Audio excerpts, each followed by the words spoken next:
क्या आपने कभी सोचा है कि असंख्य शक्तियों के स्वामी हमारे देवी देवताओं को वाहन की आवश्यकता क्यों पड़ती है? हमारे भगवानों के साथ पशु पक्षियों को ही वाहन के रूप में क्यों जोड़ा गया? असलियत में यह एक प्रेरणादायक बात है। हम मनुष्यों की बुद्धि में पशु प्रवृत्ति पाई जाती है, जिसे हम त्रुटियां भी कह सकते हैं। हमारे देवी देवता पशु या पक्षी की सवारी करके हमें एक शिक्षा को ग्रहण करने का उपदेश देते हैं और अपने जीवन में उस गुण को उतारने की प्रेरणा देते हैं। तो आइए जानते हैं कि हमारे पूजनीय देवी देवता किस किस वाहन की सवारी करते हैं और क्यों। आप सबको हमारा नमस्कार। आपके अपने चैनल ओम गणपति में आपका स्वागत है। अगर आपने अभी तक हमारे चैनल को सब्सक्राइब नहीं किया है तो जल्दी से कर लें और बेल आइकन दबा दें ताकि हमारे हर वीडियो की जानकारी आपको सबसे पहले मिले। हम सबकी माँ दुर्गा शेर की सवारी करती हैं। उन्हें शक्ति की अधिष्ठात्री देवी माना गया है। वे स्वयं शक्ति का स्वरूप हैं और माँ का सिंह शक्ति, बल, पराक्रम और क्रोध का प्रतीक है। शेर जंगल का राजा है और कभी किसी के अधीन नहीं होता, किंतु माँ दुर्गा को अपनी पीठ पर बैठाता है, यानी जो किसी के अधीन नहीं वो भी माँ के आगे नतमस्तक है। माँ शक्ति, बल, पराक्रम और क्रोध के ऊपर बैठकर इस त्रिलोकी को अभयदान देती हैं। हमारे भोले शंकर नंदी बैल की सवारी करते हैं। शिव जो परातत्व से बने हैं, शक्तियों के स्वामी हैं, परंतु हमेशा बहुत शांत और संयमित रहते हैं। नंदी बैल शक्ति का प्रतीक है। एक बैल जो कि बहुत ताकतवर होता है, यद्यपि सहज बना रहता है और ज्यादातर शांत भी रहता है। गुस्सा आने पर सब नष्ट भ्रष्ट भी कर देता है।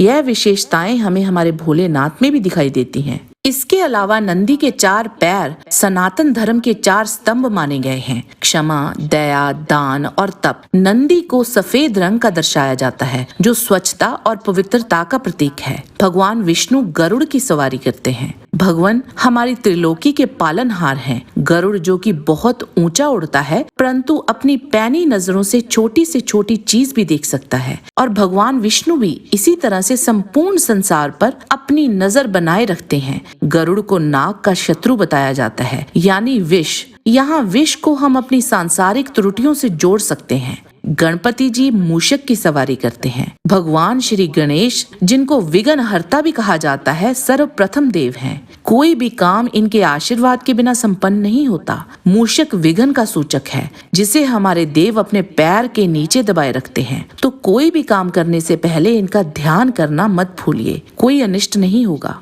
मोर कार्तिकेय जी की सवारी है। भगवान कार्तिकेय भगवान शिव और माँ पार्वती के पुत्र हैं और शक्तियों से संपन्न हैं। उनकी तपस्या से प्रसन्न होकर स्वयं भगवान शिव ने मोर उनको भेंट स्वरूप दिया था। मोर अपने चंचल स्वभाव के लिए प्रसिद्ध है और कार्तिकेय जी का मोर की सवारी करना यही दर्शाता है कि उन्होंने अपने मन और स्वभाव पर काबू पा लिया है। माँ सरस्वती हंस की सवारी करती हैं। हंस पवित्रता, ज्ञान और मन को स्थिर करने का प्रतीक है।